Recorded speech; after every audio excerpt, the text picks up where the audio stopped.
Hello మామ అందరికీ. మనమైతే రైల్వే కోటలో ఉన్న కేటీ స్టోర్ రూమ్కి అయితే వచ్చేసాం మామ. ఇక్కడ షర్ట్స్ కానీ టీ షర్ట్స్ కానీ ప్రీమియం అంటే ప్రీమియం క్వాలిటీస్తో ఉన్నాయి మామ.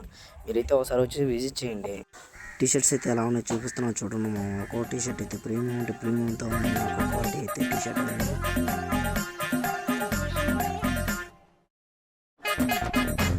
షర్ట్స్ అయితే చూపిస్తా చూడండి మా. ఒక్కొక్క షర్ట్ అయితే ప్రీమియం అంటే ప్రీమియంతో ఉన్నాయి. ఒకటి క్వాలిటీ అయితే బొరాన్ ఉన్నాయి మా. ఒక్కొక్క షర్ట్ అయితే ఇవన్నీ చూసాక స్టోర్ అని ఎక్కడ వెతుకుతున్నారా? రైల్వే కోటలో ఎంజీ రోడ్లో ఆపోజిట్ ఎదుర్కొంది మామ. వచ్చి విజిట్ అయితే చేయండి. బొరాన్ ఉన్నాయి అట్లయితే మామ. చెప్పడం అయితే మర్చిపోయినా, అనుకునే ప్రతి ఒక్క దాని మీద 50% డిస్కౌంట్తో అయితే ఇస్తున్నారు మా వీళ్ళు. ప్రతి ఒక్కటైతే డిస్కౌంట్ మీద ఉంది మా. వచ్చి విజిట్ చేసుకొని చూడండి మీరు ఒకసారి. కాంటాక్ట్ అవ్వడానికి నెంబర్ కూడా ఇస్తున్నాము. వీళ్ళు వాళ్ళని కాంటాక్ట్ అవ్వండి. వీళ్ళకి వాట్సాప్ గ్రూప్ కూడా ఉంది. డైలీ అంటే డైలీ పోస్ట్ చేస్తుంటారు అక్కడ వచ్చేటివన్నీ. ఈ వీడియో నచ్చినట్టయితే ఒక లైక్ అండ్ షేర్ సబ్స్క్రైబ్ చేసుకోండి. ఇలాంటి అప్డేట్స్ చాలా ఇస్తుంటాయి ఇంకా మీకు.